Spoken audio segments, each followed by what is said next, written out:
예수님이 지금 십자가를 지시기 바로 전날입니다. 누군가 죽음을 맞이하고서 죽기 직전에 하는 말은 너무나 중요한 말을 하겠죠. 해도 되고 안 해도 되는 그런 말을 하지 않겠죠. 그래서 지금 요한복음 14장, 13장, 14장, 15장부터 계속 중요한 말씀을 하시는데 예수님이 최고 약속을 하고 계십니다. 이제 곧 죽음을 맞이하실 예수님께서 최고의 약속을 하고 계십니다.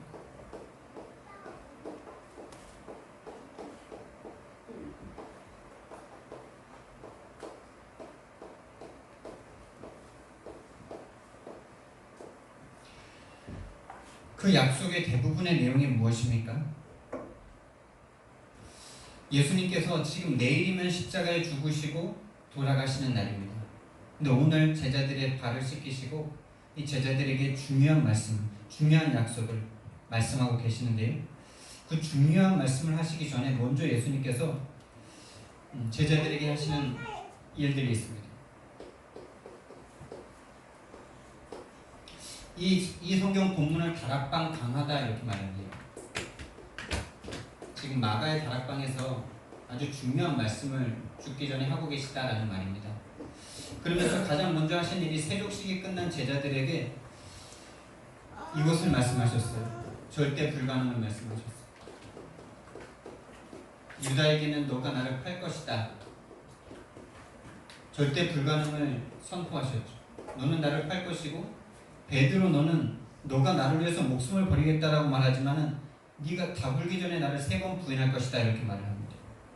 이 제자들은 지금 예수님을 따라오기 위해서 가정을 포기했죠. 가족을 포기했어요. 또 직업을 포기했습니다. 돈을 포기했다는 거예요. 경제를 포기했다는 거예요. 뭐 예수님을 따라가면 직업 포기하는 것보다 더 많이 얻겠다는 생각을 했겠죠. 그런 동기로 할 수 있습니다. 직업 버리고 자기 삶 버렸어요. 예수님과 3년 6개월 동고 동락했어요. 근데 여러분 이 가정 버리고 직업 버리고 삶 버린 이 정도 버렸으면 다 버린 거잖아요. 이것 말고 또 있습니까 삶에? 없잖아요. 근데 이것을 버린 너희들인데 또 불구하고 이것을 너희가 나를 위해서 버렸다 할지라도 이것을 동기로 가지고 있기 때문에 이 동기가 드러났을 때는 반드시 너희들이 나를 부인하게 될 것이고 나를 팔게 될 것이다 라는 것을 말씀하시는 것입니다. 그러니까 동기로 인간은 이 정도 할 수 있습니다. 여러분. 내 성공을 위해서 이거 할 수 있습니다.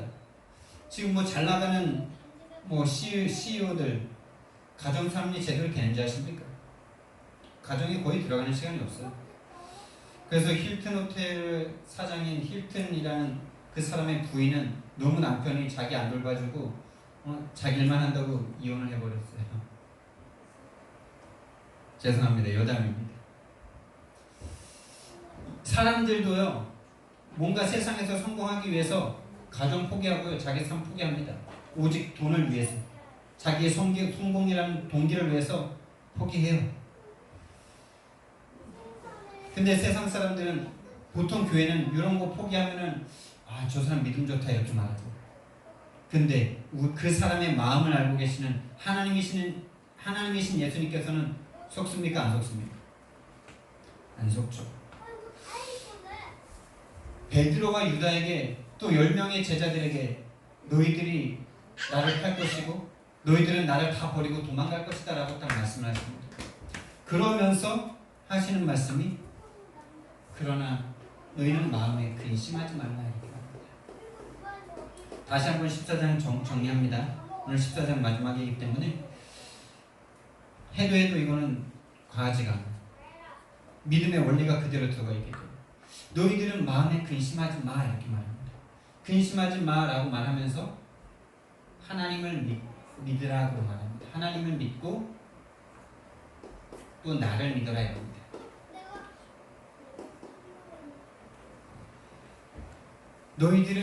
너희들이 가정을 버리고 가족 버리고 직업과 돈 버리고 너희들의 삶을 다 버려도 안 되는 존재지만은 그러나 그것 때문에 근심하지 마. 그러니까 우리는 자꾸 우리 마음속에 내가 뭔가를 하게 되면 우리는 마음에 뭔가 뿌듯함이 생겨요. 뭔가 두려움이나 뭐 이런 불안이 사라지고 내가 뭔가를 못하면 막 화가 납니다. 내가 뭔가를 못하면 화가 나요. 뭔가 기대한 일일수록 내가 뭔가 정성을 쏟은 일일수록. 근데 여러분 지금 여러분 여기 예배 드리러 와 계시는데 여러분 어떤 불안과 염려와 근심과 걱정이 계십니까? 지금 저를 포함해서 여기 계신 모든 분들이 마음의 모든 짐들을 다 내려놓으시기 바랍니다. 저도 얼마나 마음의 짐이 이 주일날 강단 설 때 많이 올라오는지 몰라요. 제가 오늘 아침에 은혜를 받았어요. 계속 내 마음에 자꾸 뭔가 불안하고 두려워요. 내가 이 귀한 말씀을, 이 말씀을 우리 성도들에게 줘서 이 성도들이 이 말씀을 듣고 좀 변하고 응답받고 축복받았으면 좋겠는데 이런 마음이 있다 보니까 제가 마음에 자꾸 부담이 생기는 거예요.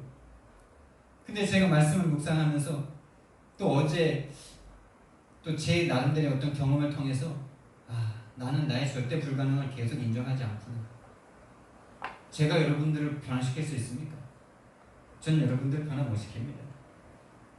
여러분들이 저보다 훨씬 나신 분들이기 때문에도 그렇지만 제가 또 더 잘났다고 해도 제가 여러분들을 절대 변화시킬 수가 없습니다. 오늘 모든 마음의 짐들을 저를 비롯해서 저 여러분들이 모든 짐 내려놓으시기 바랍니다. 우리 옆 사람과 한번 인사하겠습니다. 모든 짐을 내려놓으시기 바랍니다. 하나님을 믿으시기 바랍니다. 아멘. 저는 할 수 없습니다. 근데 제가 받은 말씀, 제가 받은 은혜, 제가 받은 구원을 이 시간 여러분들 앞에서 선포하는데 하나님께서 여러분들의 마음에 역사하신다면 저와 여러분들은 하나님이 계획하신 일들이 이루어질 줄 믿습니다. 모든 근심을 저부터 내려놓고 하나님을 믿고 예수님을 믿는 마음으로 지금 이 시간 하나님의 말씀을 함께 나눴으면 좋겠습니다. 우리의 어떠함 때문에 우리를 구원하신 게 아닙니다. 우리가 가족 버리고 직업 버리고 삶을 버렸다고 우리를 구원하신 게 아닙니다. 영세전에 창세전의 구원이십니다. 어쩌면 영세전 창세전에 구원한 사람이기 때문에 가족 버리고 직업 버리고 삶을 버릴 수 있는 거죠. 근데 그것이 그 영세전의 선택이 보이지 않기 때문에 저걸 가지고 동기를 가질 수밖에 없어요. 저 정도 버리면 동기 가질 수밖에 없어요. 안 생기겠습니까 여러분? 안 생길 수 있다면 인간이 아닙니다. 신이에요. 저 정도 버리면 뭔가 그래도 내가 이 정도 버렸으니까 이 정도는 받을 수 있지 이런 생각 안 합니까? 하는 게 당연한 거예요. 어쩔 수 없어요 그게요. 그래서 십자가입니다. 그래서 십자가로 데리고 가시는 거예요. 근데 여기서 절대 불가능을 인정하는 사람은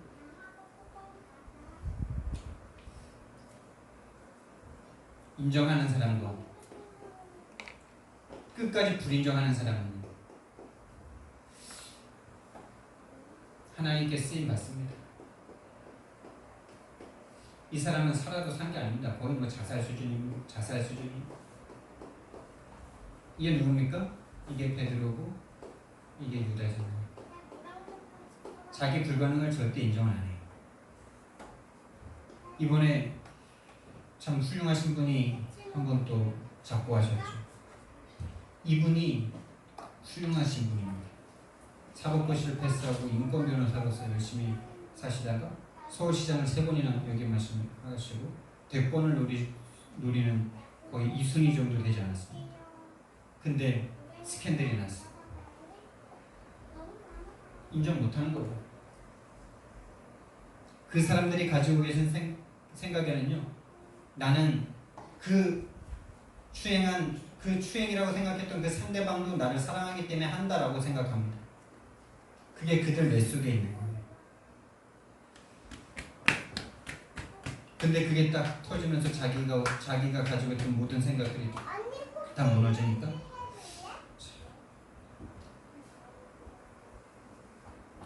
반대쪽에 계신 분들은, 반대쪽에 뇌구조를 가지고 계신 분들은 로맨스를 별로 좋아하지 않습니다. 막 처치합니다. 막 정복합니다. 데리고 놉니다. 걸려도 뭐 어쩌라고. 걸려도 그냥 감옥에서 20년, 30년, 100억, 200억 벌금 내고 나와서 또 떳떳하게 삽니다. 수많은 사람을 죽이고도 지금 너가 언제 그랬냐 이러면서 나 안 그랬다 그러면서 지금도 90세가 다 돼가지고 100세가 다 돼가나요 지금? 열심히 살고 계십니다.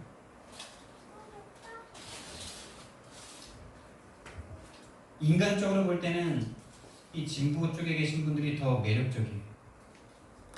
근데 믿음의 눈으로 볼 때는 반대쪽이 더 믿음에 가까워요. 뻔뻔한데 그게 믿음이에요. 왜? 인간은 그럴 수밖에 없는 죄인이거든. 죄인임을 인정 안 하니까 자기 죄가 딱 드러나니까 그걸 회개하면 될 거 아닙니까? 근데 회개를 못해. 왜? 자기 세계가 무너져 버렸어. 자기가 하나님인데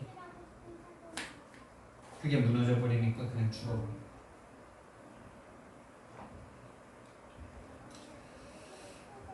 여러분, 우리는 우리의 불가능함을 인정할 때 하나님이 우리를 통해서 하나님 일을 하시는 줄 믿습니다. 여러분, 모든 마음의 근심을 내려놓으시기 바랍니다. 우리가 할 수 있는 게 아닙니다. 우리가 할 수 있는 건 육신적인 일입니다. 영의 일, 하나님의 일, 사람을 살리고 사람의 영혼을 살리는 일은 절대 우리가 할 수 없습니다. 왜? 사단이 그 영혼을 장악하고 있기 때문에. 사단이라는 영적인 존재를 우리는 절대 이길 수 없기 때문에. 사단을 따라가서 사단과 같은 마음을 품고 하나님을 반역한 죄를 지은 그 죄인이기 때문에 절대로 할 수 없어요. 우리는. 그렇게 뭔가 되는 것 같이 됐다가 무너지는 것이 인간입니다.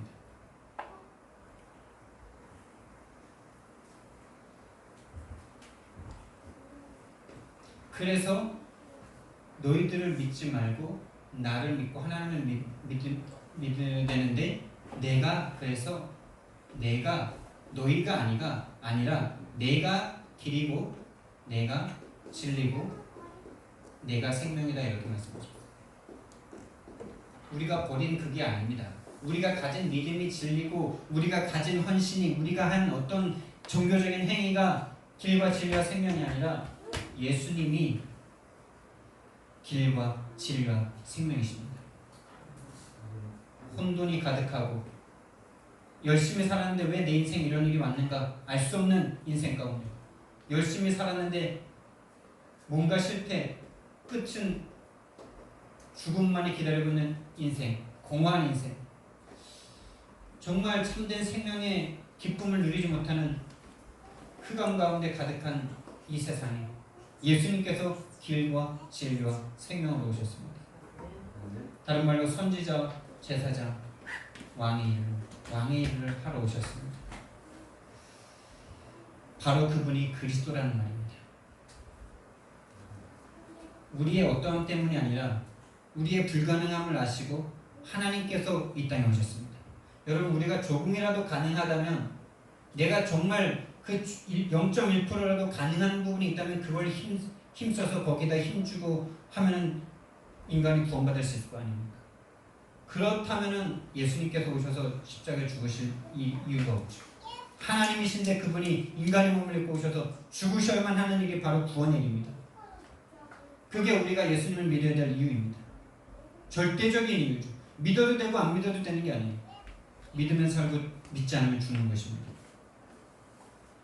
그 선택에서 항상 우리는 놓여 있는 것입니다. 그러시면서 너희가 나를 믿으면 예수님을 믿으면 내가 하는 일을 너희도 할 것이다.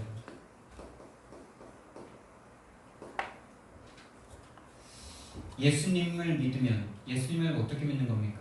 예수님만이 가능이시고 예수님만이 그리스도이시고 예수님만이 길과 진리와 생명이라는 사실을 믿으면 너희들을 부정하고 나를 믿으면 너희도 내가 하는 일을 할 것인데 어떻게 해요? 더 큰 일도 할 것이다 이렇게 말합니다.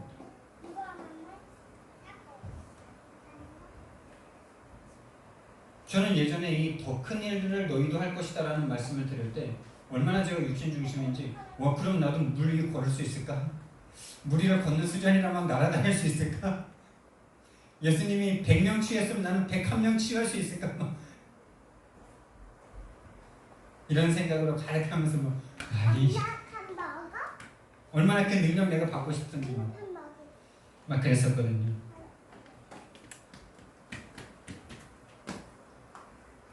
그러면서 이 더 큰 일을 할 수 있는 이유가 뭐라 그러냐면은 내가 아버지께로 가기 때문이다 이렇게 말합니다.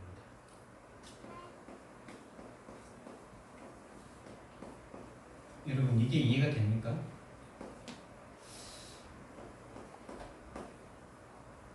예수님께서 아버지께로 가기 때문에 너희들이 나보다 더 큰 일을 할 것이다 이렇게 말합니다. 이게 비밀입니다. 예수님께서 육신으로 계실 때에는 절대 그 사람 속으로 들어갈 수가 없죠. 3년 6개월 동안 동고동락했어도 그 사람이 뭐 화장실 갈 때는 같이 못 따라갈 거 아닙니까? 뭐 비밀스러운 생각하고 있을 때는 같이 못할 거 아닙니까? 근데 예수님께서 아버지께로 가시고 난 후에는 어떻게 됩니까? 영으로, 성령으로 그 안에 들어오셔서 그 사람과 함께하게 되니까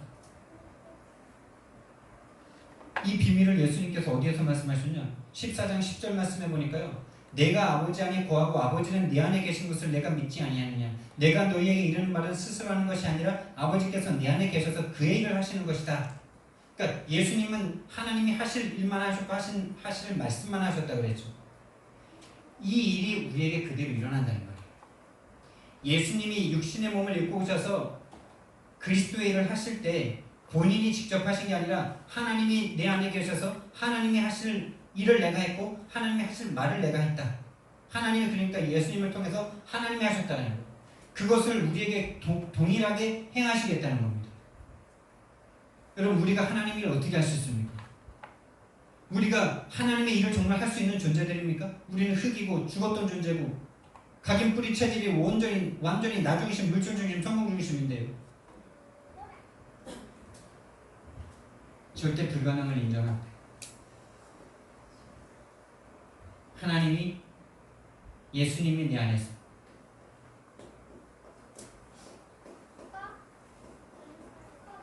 아멘입니까? 근데 이 절대 불가능을 절대 인정을 안 하더라. 제가 인정을 안 하더라. 제가 인정을 안 해요. 뭔가 좀 힘이 나고 뭔가 좀 다락방에 사람 오고 막 이러면요 뭔가 막 기도 막 더 열심히 하고 이러면요 막 뭔가 내가 할 수 있을 것 같아요. 내가 막 말씀 잘하면 이 사람 막 변화될 것 같아요. 제가 어제 그런 마음을 가득 가졌다가 이상하게 말씀이 좀 내 생각만큼 좀 안 풀려지는 그걸 딱 경험하니까 또 얼마나 마음이 막 힘이 빠지는지 내가 어젯밤에 막 시달렸어요.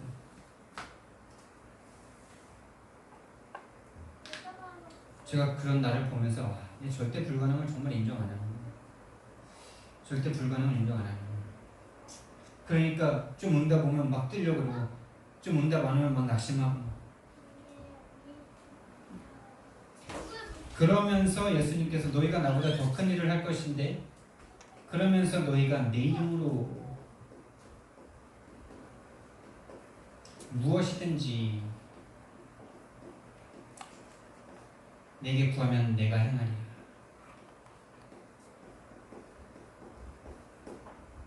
여러분 내 이름으로 라고 말씀하셨어요. 내 이름이 누구의 이름입니까? 내 이름은 하나님의 이름이 예수님의 이름인데 예수 그리스도인데 예수 그리스도 이름은 하나님이 주신 이름이라고 했어요. 하늘과 땅의 모든 권세를 가지신 이름으로 우리는 무엇을 구하고 있습니까? 여러분들이 이 무엇이든지 구하라라는 말을 들었을 때 여러분 마음속에 그러면 엄청난 기쁨과 막 용기가 막 솟아오르지 않습니까? 와 그럼 무엇든지 구하면 되니까 내 경제 문제 구하면 되겠구나. 내 가정 문제 회복하면 되겠구나. 내 개인의 문제 해결하도록 기도하면 되겠구나라는 생각이 딱 드시지 않습니까? 딱 여기로 가지 않습니까?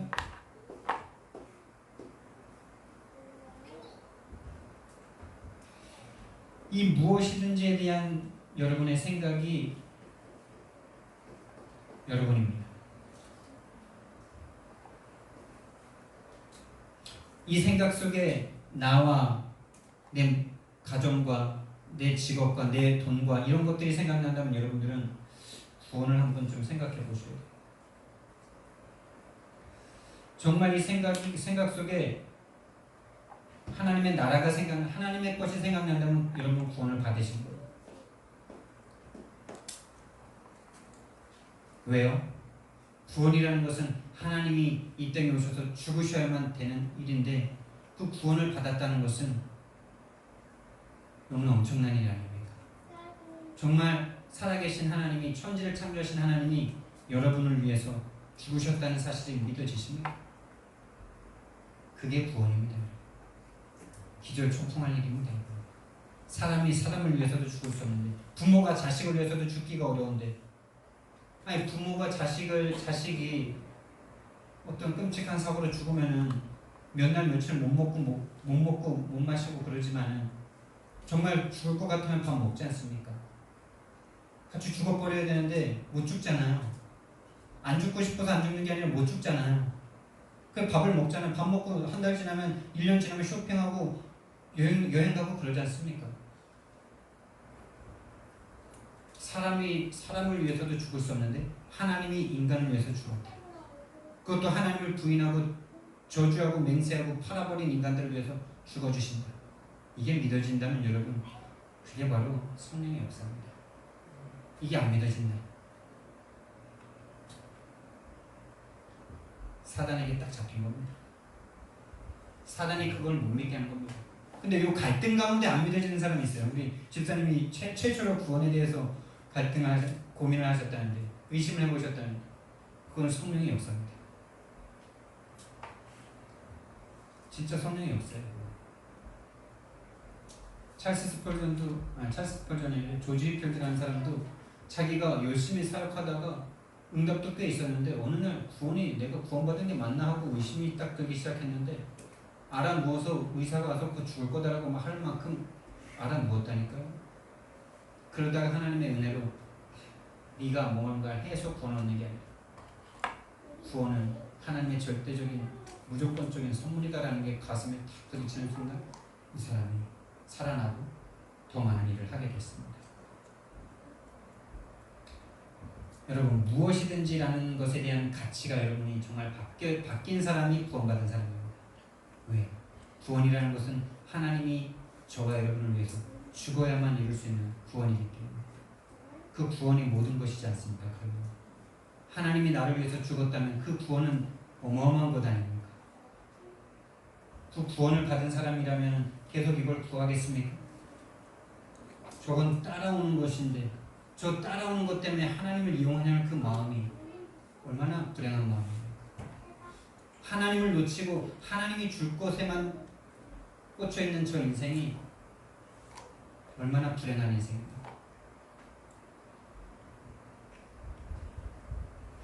이 이름은 하늘과 땅의 모든 권세를 가지신 이름인데 땅의 것 구하려고 예수님이 죽으셨겠습니까? 땅의 것 주려고 예수님이 죽으셨겠어요? 땅의 것 주려고. 아니 땅의 것 받으려면 열심히 공부하면 되잖아요. 열심히 일하면 되잖아요. 4시간 잘 때 3시간 자고 일하면 될 거 아닙니까? 5시간 자는 사람 사당 오락이라는 말도 있는데 3시간 자면서 공부하고 3시간 자면서 일하면 될 거 아닙니까? 세상의 것 구하려면 굳이 하나님이 죽으셔야 됩니까? 그 일 때문에?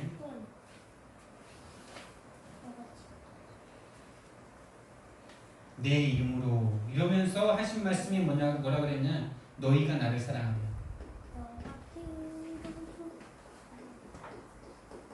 이게 참 무서운 말씀이에요. 이거에 대한 확증이에요. 이거에 대한 어떤 논증이에요. 너희가 나를 사랑하면 내 계명을 지킬 것이다 이렇게 말씀하죠. 자, 13장에서 내 계명을 새 계명을 준다 그러시면서 너희가 서로 사랑하고 내가 너희를 사랑한 것 같이 너희도 서로 사랑해라 이러죠. 예수님이 제자들을 사랑하기 위해서 뭘 하셨습니까? 이 땅에 육신을 입고 오셨고 십자가에서 죽으시죠. 근데 너희가 나를 사랑하면 내 계명을 지킬 것이다 이렇게 말씀하셨어요. 그러니까 이 말은 너희가 나를 사랑하면 무엇이든지에 대해서가 바뀐다는 말이에요. 예수님을 안 사랑하고 세상을 계속 사랑하고 있으니까 내 가정, 내 돈, 내 삶을 계속 사랑하고 있으니까 무엇이든지에 대한 생각이 다 저기예요. 하나님 사랑 안 해요. 다른 말로 구원을 못 받았어요. 여러분 구원을 못 받았다는 말이 여러분에게 부딪히십니까? 찔리십니까? 부담스럽습니까? 왜 부담스럽습니까? 못 받았으면 지금 이 순간 받을 수 있는 겁니다. 받았다고 착각하고 죽을 때까지 착각하고 살다가 죽어보니까 지옥인 인생이 얼마나 많은데, 내가 구원을 받았나 못 받았나 여러분이 만약에 갈등을 하신다면 여러분은 정말 구원받은 분이에요. 왜? 구원이라는 것은 눈에 보이지 않는데 갈등을 할 수밖에 없죠. 근데 못 받은 사람은 아예 관심 자체가 없어요. 구원을 못 받은 사람은 아예 관심 자체가 없다니까요. 딴 세상 이야기예요. 그냥 오직 물질, 오직 육신, 오직 성공, 오직 돈밖에 없지 그 인생에 구원에 대한 갈등 없습니다. 너희가 나를 사랑하면 네 계명을 지킬 것이다. 그러면서 또다시 확증하시는 말이 21절 말씀해 보니까요. 나의 계명을 지키는 자라 나를 사랑하는 자니 나를 사랑하는 자는 내 아버지께 사랑을 받을 것이요 나도 그를 사랑하여 그에게 나를 나타내리라. 그러니까 다른 말로 너희가 무엇이든지라는 것을 이 말씀을 듣고 요거 구하는 사람은 하나님께 사랑 못 받는다는 말이에요. 아시겠어요? 하나님의 사랑을 못 받는 게 아니라 하나님을 안 사랑하니까 하나님도 안 사랑할 필요가 없다 이거죠.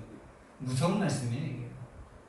예수님이 정확한 지금 우리 인생의 동기와 뭐가 구원인지 정말 그 마음에 구원이 임했는지 안 임했는지를 정확하게 선포하고 계시는 거예요. 너희가 나를 사랑하면 나의 계명을 지킬 것이다 라고 말씀하시면서 예수님께서 내가 아버지께 구하겠다 합니다.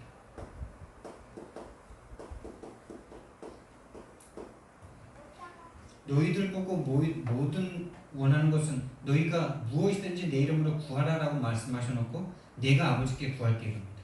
너희 그 가운데 너희가 나를 사랑하면 나의 계명을 지킬 것이다 이렇게 말씀하시면서 내가 아버지께 구하겠다 이렇게 말합니다.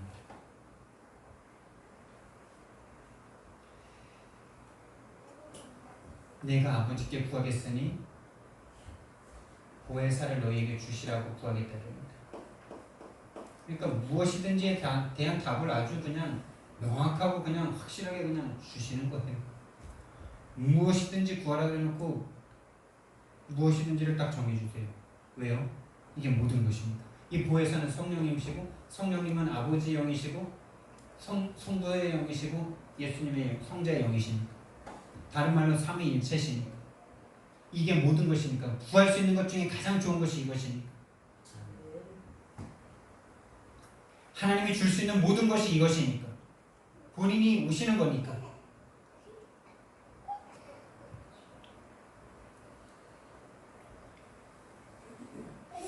이 보혜사 성령님께서 오셔서 우리와 영원히 함께 하시겠다.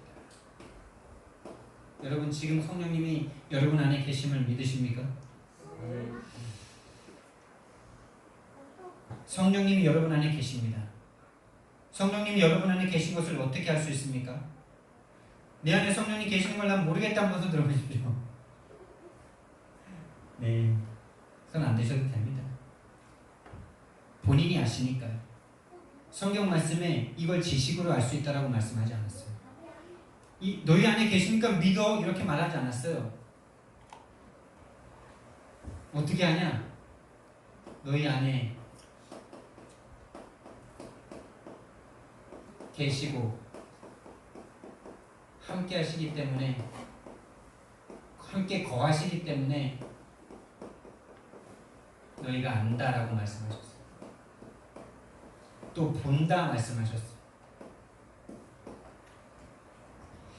여러분 예수님을 보십니까?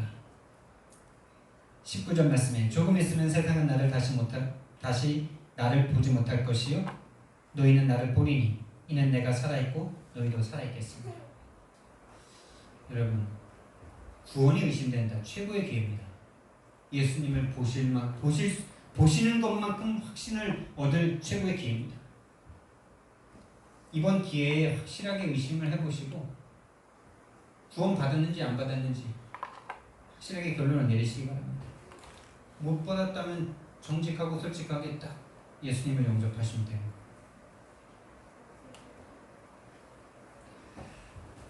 그 말씀을 의지해서 영접하시면 되는 거예요. 자, 예수님의 최고의 약속이 계속됩니다.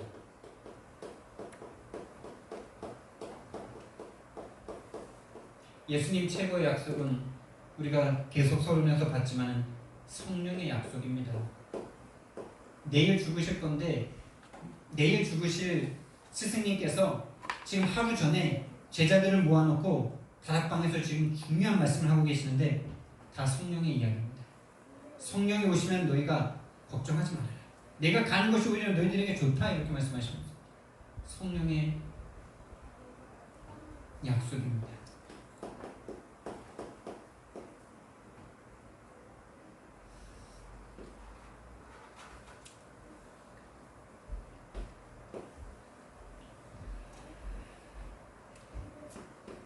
보혜사로 오십니다.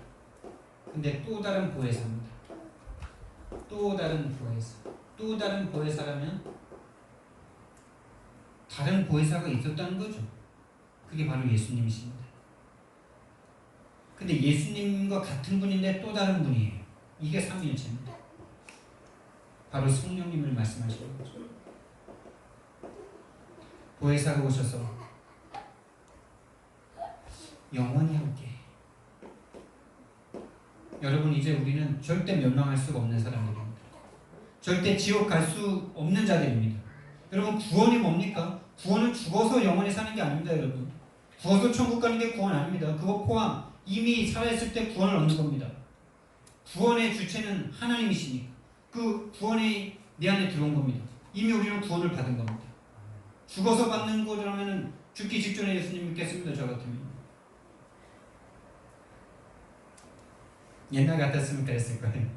예수님 안에 있는 이 참된 행복과 평안함과 능력을 몰랐을 때는 세상이 너무 좋아 보일 때는 이렇게 예수님 믿는 게 힘들면은 죽기 전에 믿었으면 좋겠다 이런 생각도 많이 했었는데 예수님이 주시는 하나님이 주시는 응답과 축복을 얼마나 못 받다 보니까 그러니까 다른 말로 하나님 사랑을 안 하고 계속 세상 사랑하고 있으면서 하나님 사랑한다고 착각하고 있으니까 계속 하나님 믿는 게 힘든 거예요. 마음에 내 동기를 딱 숨겨놓고 하나님 이용해서 뭔가 내 성공과 내 가족과 내 삶과 내 경제를 어떻게 해보려는 그 마음이 가득하니까 응답이 없어요.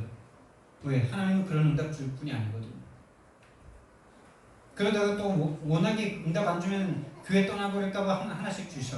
그게 응답인 것 마냥 막 또 떴다가 또 안 주면 또 바깥 앉았다가 하나님과 절대 방향과 목적과 삶이 맞을 수 없는 완전 종교인의 모습이죠. 그러면서 우리를 고아와 같이 버려두지 않겠다.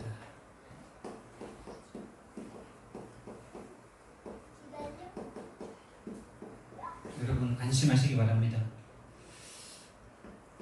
예수님께서 지금 우리와 함께 하십니다. 우리는 고아가 아닙니다. 분명히 세상 임금이 지배하고 있는 이 세상에 우리가 살아야 되기 때문에 하나님께서 예수님께서 부활하셔서 지금 성령으로 우리와 함께 하시면서 그 사단이 지배하고 있는 이 세상에서 유일성의 응답을 받게 하실 그 하나님이 그 예수님이 지금 우리와 함께 하신 줄 믿습니다. 삼위일체로 함께 하십니다.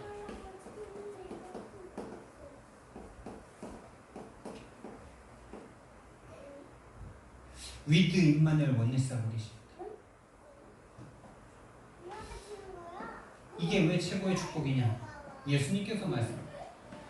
누가복음 11장 13절 말씀에서 너희가 도둑일지라도 도둑인데 아빠야. 아빠인데 도둑이야.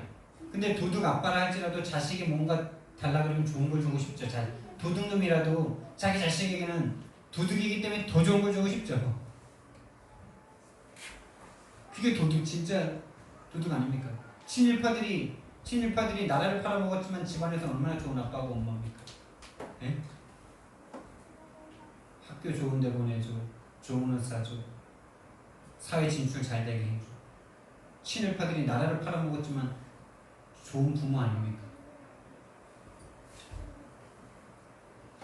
도둑이라 할지라도 너희가 자식에게 좋은 것을 줄 알거든. 하물며 하늘 아버지께서 구하는 너희에게 좋은 것을 주지 않겠느냐라고 말씀하셔야 되는데 구하는 자녀들에게 성령을 주시지 않겠느냐 이렇게 말합니다. 이게 뭔 말이 안 맞는 겁니까? 이게 지금 앞뒤가 안 맞는 것처럼 보이죠. 좋은 것 중에 가장 좋은 것이 성령이라고 지금 대놓고 말씀하시는 거 아닙니까? 성령은 누군데? 하나님이에요? 예수님이에요? 성령 하나님이시고 삼위일체 하나님이시거든. 다른 말로 당신 자신을 주시겠다는 거예요.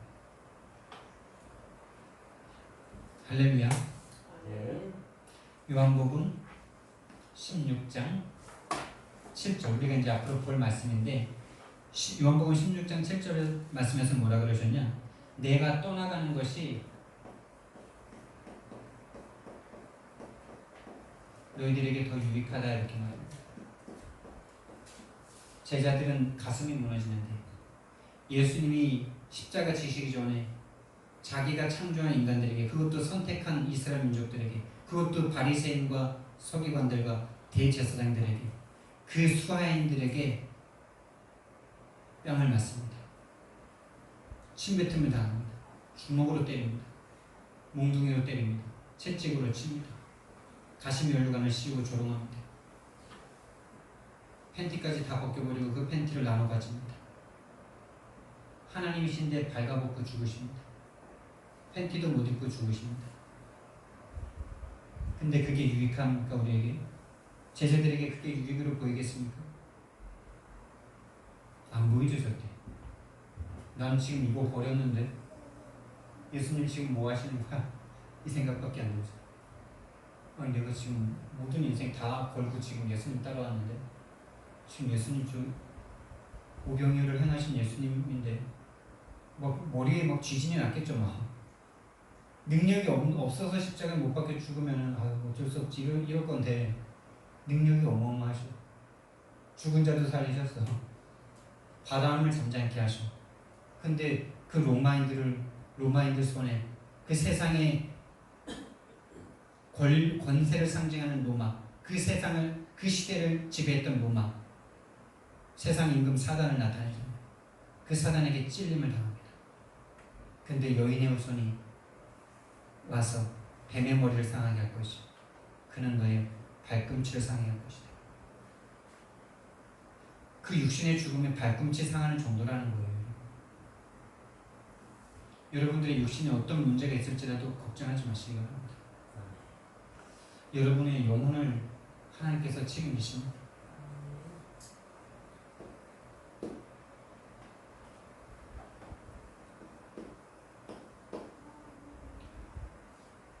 그럼 성령님이 오셔서 하시는 일이 뭡니까? 성령님이 우리에게 오셔서 하시는 일.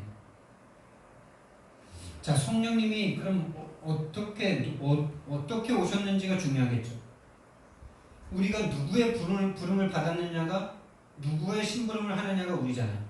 좀 쉽게 예를 들면 우리나라에서 다른 나라에 대사를 보내잖아요. 근데 그 사람이 내 명령 받고 가는 거 아니잖아요. 동네 이장의 말을 듣고 가는 거 아니잖아요. 이 나라의 대표자인 대통령의 말을 듣고 가기 때문에 그 사람은 대통령의 일을 하러 가는 거죠. 자, 성령님이 하시는 일이 뭡니까? 누구의 이름으로 누가 보냅니까? 예수님의 이름으로 하나님께로부터 보냄을 받았습니다. 그럼 이 땅에 오셔서 하는 일이 뭐겠어요? 예수님의 이름으로 하나님께로부터 보냄을 받았기 때문에 하나님의 일인 그리스도의 일을 이 땅에서 계속 하시겠죠. 이 예수님을 믿게 되는 예수님이 이 땅에 오신 일이 뭔데요? 그리스도의 일을 하러 오셨잖아요. 이 그리스도의 일을 계속 이 땅에서 계속 성취시켜 나가는 게 바로 성령님이십니다. 다른 말로 구원의 일이죠. 저와 여러분이 구원을 받았다. 저와 여러분이 그리스도를 알게 됐다. 성령님이 저와 여러분 속에 죽어서 시체가 되어서 허물가지로 죽어서 하나님을 떠나 죽어서 죄에 빠져서 사단에게 장악되어서 하나님을 들어도 듣지 못하고 봐도 보지 못하고 저 자연을 봐도 하나님을 느낄 수 없는 우리들이었는데 우리들 속에 그 죽어버린 시체에 들어오셔서 마치 흑암 혼돈 공허가 가득했던 그 지구를 성령님께서 감싸셔서 운행하셨던 것처럼 닭이 알을 품듯이 우리를 품으셔서 죽었던 우리를 살려내셨어요. 그게 바로 성령님이 하신 일입니다. 우리가 믿게 된 게 그냥 믿게 된 게 아니에요. 하나님이 죽으셔서 성령님이 오셔서 성령의 역사로 말미암아 우리가 믿게 됩니다.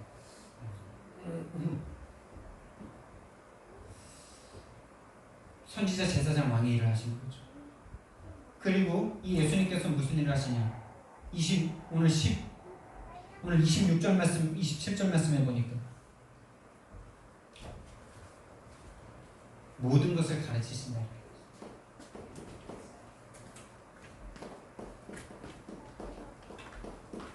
여러분, 정말 여러분이 성경을 보시다가 잘 안 깨달아지는 부분이 있으면 성령님께 먼저 질문을 해보세요. 분명히 언젠가 시간표에 딱 맞게 그 말씀을 딱 깨닫게 해주십니다. 그리고 예수님이 하신 말씀을 생각나게 하시겠다.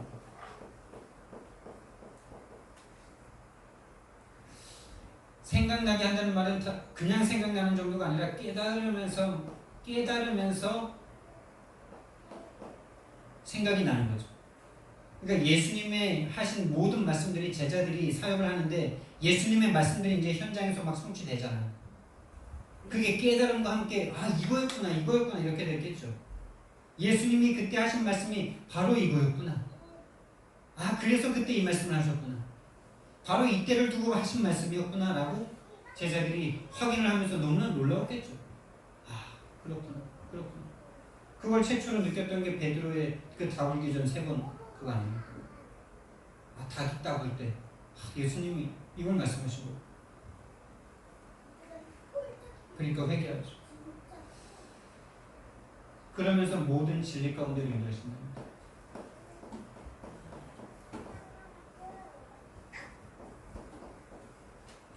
요한복음 16장 13절 말씀. 모든 진리로 인도하신다.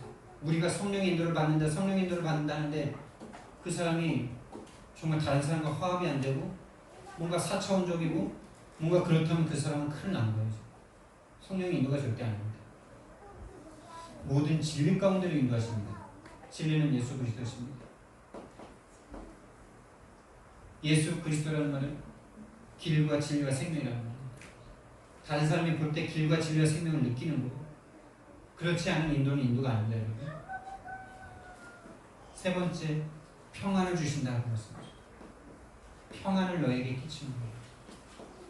세상이 줄 수 없는 나의 평안이다라는 말씀이죠. 예수님의 평안을 우리에게 주신다는 거예요. 예수님의 평안은 무엇이었습니까? 하나님과 함께하는 평안이죠. 하나님의 뜻을 이루는 평안이죠. 예수님은 그럼 평안했기 때문에 한 번도 고통당하지 않았습니까? 십자가를 지실 때, 또 매를 맞으실 때 괴롭겠죠. 고통스럽겠죠. 그러나 그걸 감당할 수 있는 평안입니다.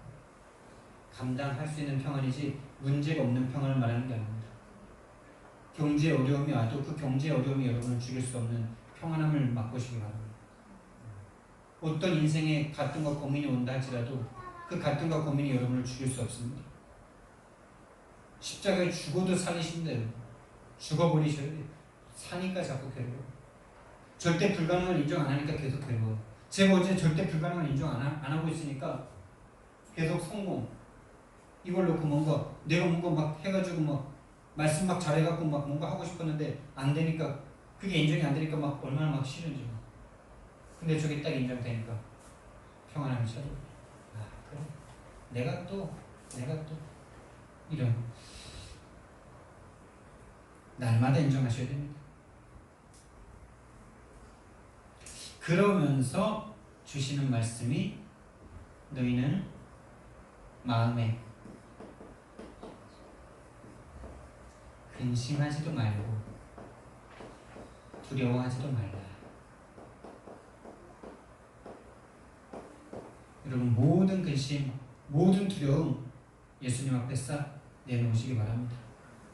탈탈 털어놓으시기 바랍니다. 주님처럼 이 정도밖에 안 됩니다. 하나님을 믿는다 하면서도 계속 나를 의지하고 내가 버리고 온 거 이거 위해서 내가 계속 뭔가를 하고 있었습니다.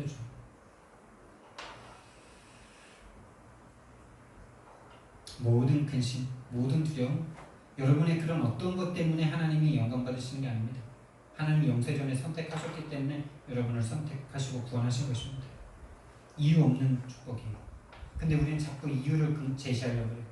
내가 그래도 다른 사람들보다 좀 착하게 살았고, 내가 다른 사람들보다 그래도 좀 헌금도 많이 하고, 내가 좀 다른 사람들보다 좀 그랬기 때문에 하나님이 나를 축복 주시겠지라고 생각하는 그 생각을 가지고 계시다면 여러분은 계속 시달리실 거고, 전도를 절대 할 수 없고, 하다가도 지속이 안 되고, 왜 이러는지 모르는 상태 가운데 계속 빠지실 거예요. 자기 의가 1%도 들어가 있거든요. 100%가 아니거든요. 그 모든 게 다 사라져야 됩니다. 우린 죽었었던 사람인 걸 인정하시기 바랍니다. 죽었었는데 살리신 거. 시체였는데 살아난 거예요. 기적이에요. 그러면은 성령님이 오신 결과가 무엇입니까?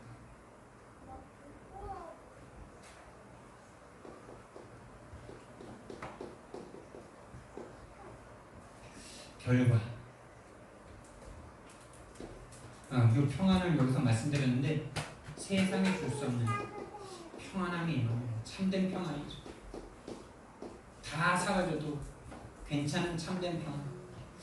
죽었다가 살아났는데 뭐가 더 필요했습니까? 참된 평안. 그래서 교만하지도 않고 왜요? 절대 불가능을 인정하는 평안이에요.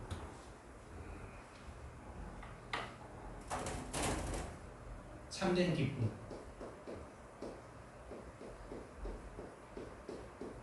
어떤 것도 안 돼도 괜찮아요.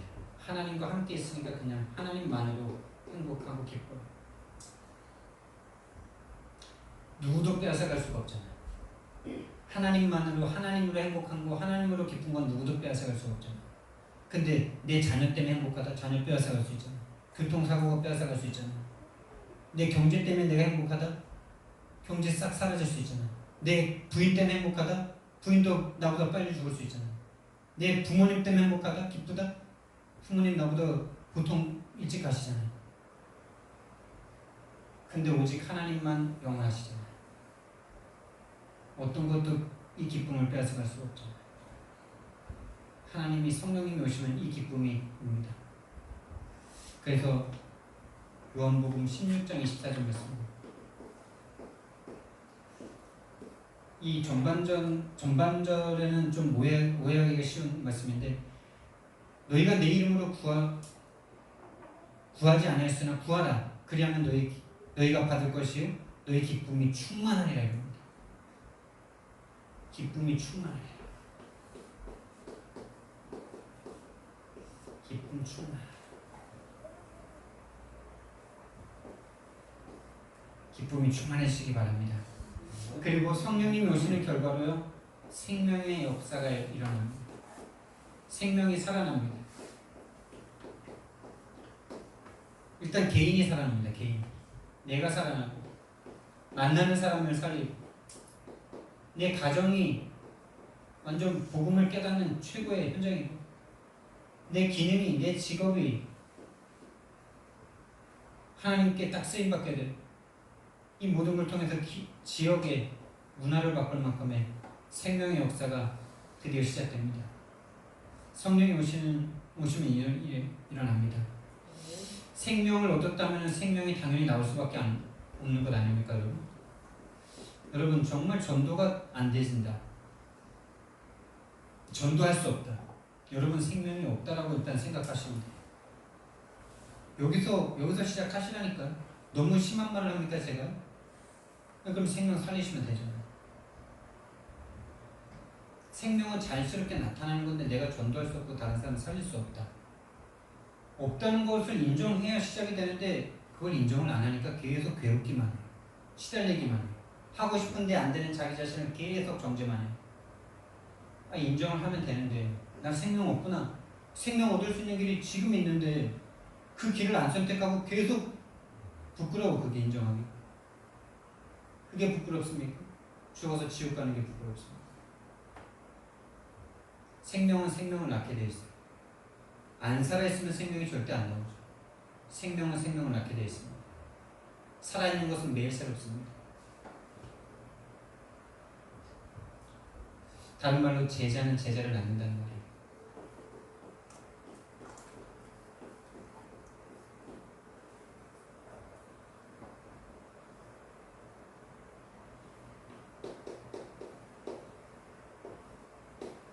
그래서요, 이 성령의 약속, 이게 성령의 내주에 대한 약속이고요. 성령이 하시는 일은 우리를 인도하시는 거고, 성령이 오시는 결과가 바로 그분의 역사죠. 성령 내주 인도 역사가 우리의 삶 가운데 실제가 되기를 예수님 이름으로 축복드리겠습니다. 그래서 정말 하나님이 우리에게 성령 주시기 위해서 하신 일이 뭡니까? 이게 새 언약인데, 과거에는 절대 성령님이 항상 함께 하시지 않았죠. 특별할 때만 특별한 사람에게 특별한 사건 가운데 오셨다가 가셨죠. 근데 예수님께서 이 땅에 오셔서 사단의 권세를 꺾으시고 죄를 꺾으심으로 만민에게, 남녀과 여종에게, 남녀노소에게, 늙은이와 젊은이 어린이들에게 성령을 물같이 부어주겠다는 그 성령이 열렸어요. 그 성령의 시대가 열렸어요. 왜 성령 주셨을까요? 왜 성령 주셨을까요? 하나님의 절대 계획이 무엇입니까? 아버지께서 그 아들을 죽이시면서까지 성령을 주신 절대 계획이 뭔지 여러분 찾으셔야 됩니다. 여러분 공부 잘하게 해주려고, 여러분 좋은 대학교 합격시켜주려고, 여러분 성공시키려고, 돈 많이 벌게 하려고, 가족 화목하게 하려고. 하나님이신데 인간의 몸을 입고 오셔서 죽으신 이유가 그거라면 너무나 웃기잖아요. 말이 안 되잖아요. 하나님이 죽으셔서 성령의 시대를 여신 이유가 있겠죠. 하나님의 절대 계획을 여러분이 계속 질문하시고, 답이 나와 있는데 왜 계속 질문하라고 해요? 알려줘서 얻는 답은 답이 아니거든요. 수학 선생님이 수학 답 알려주고 그거를 답으로 알고 있는 사람과 내가 질문해서 내가 푸는 사람과 완전 다르겠죠. 맞죠, 수학 선생님? 완전 다른 겁니다. 내가 찾은 답이 있으시고, 그래서 하나님이 나를 구원하셨고 나를 저 죽음 가운데서 구원해내셔서 성령님으로 함께 하신 이유가 바로 이것이었구나 라고 본인이 찾으셔야 됩니다. 그래서 질문하라는 거예요. 다 알고 있는데 그 속에 내가 있습니까? 여러분이 이 속에 있다면 여러분의 인생을 하나님이 책임지십니다. 근데 질문 자체가 안 되고 있어요. 하나님께 과거에 구하던 대로 계속 구하고 있어요. 좀 전도 좀 되게 해주세요. 왜 전도 되게 해주셔야 됩니까? 왜? 여러분을 살려주셨잖아요. 그랬으면 됐잖아요. 전도도 되게 해주셔야 돼요. 교회 부흥이나 어떤 모든 동기를 싹 내버리고요. 진짜 내가 어디서 구원받았는지 알기 때문에, 나는 저기에서 살다가 구원받아서 하나님의 자녀가 됐는데 이 복음 듣지 못해서 죽어있는 저 영혼들에 대한 안타까움이 저 여러분에게 생기길 바랍니다. 그 마음이면 저도 됩니다. 그게 안 생길 뿐이에요. 그게 안 생기도록 사단이 계속 속일 뿐입니다. 이 절대 계획 속에 있는 그 사람에게 하나님께서 함께 하십니다. 할렐루야. 이 절대 계획 속에 없는 사람과 그러면 같이 안 하십니까? 같이 하시는데 같이 안 하세요. 같이 하시는데 같이 안 하신다니까. 이 말이 뭔지 아세요? 내가 이 말도 좀 되게 그런 건데요. 같이 하시는데 같이 안 하신다니까. 처음에 구원 받았는데 구원 받자마자 그 구원받은 그 하나님의 엄청난 권세를 가지고, 능력을 가지고 나 물질 성공으로 딱 바뀌어버린 그 사람과 하나님이 더 이상 함께 하실 수 없잖아요. 함께 하시면 안 되잖아요. 함께 할수록 예수님의 이름이 더럽혀지잖아요. 거룩하신 하나님 이름이 더럽혀지잖아요. 그러니까 깨달을 때까지 계속 문제와 사건 갖다 줘야 돼요. 그러니까 함께 하는데 함께 하는 게 아니에요. 근데 정말 이 언약 속에 있는 사람은 함께 하십니다. 아니 함께 하시는 게 체험이 되는 거예요. 그분과 더 이상 그분이 가시는 방향과 내가 가는 방향이 달라가지고 막 여기로 좀 와주세요, 여기로 좀 와주세요 안 해도 돼요. 함께 가니까 그냥 모든 게 된다고요. 그 이름으로 구하는 모든 게 하나님의 뜻과 맞아요. 그 이름을 위해서 구해요. 그 이름에 합당한 것을 구하는 상태가 바로 이 상태예요. 이게 절대 언약이죠.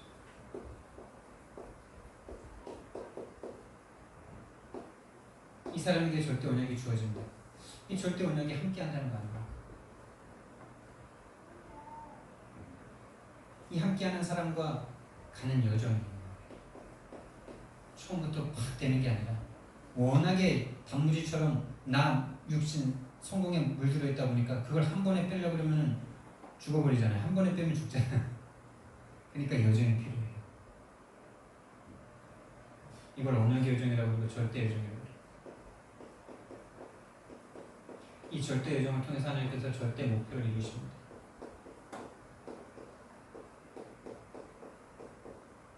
다른 말로 역사이죠. 참 이게 성령의 내주고요. 이게 성령의 인도고요. 이게 성령의 역사.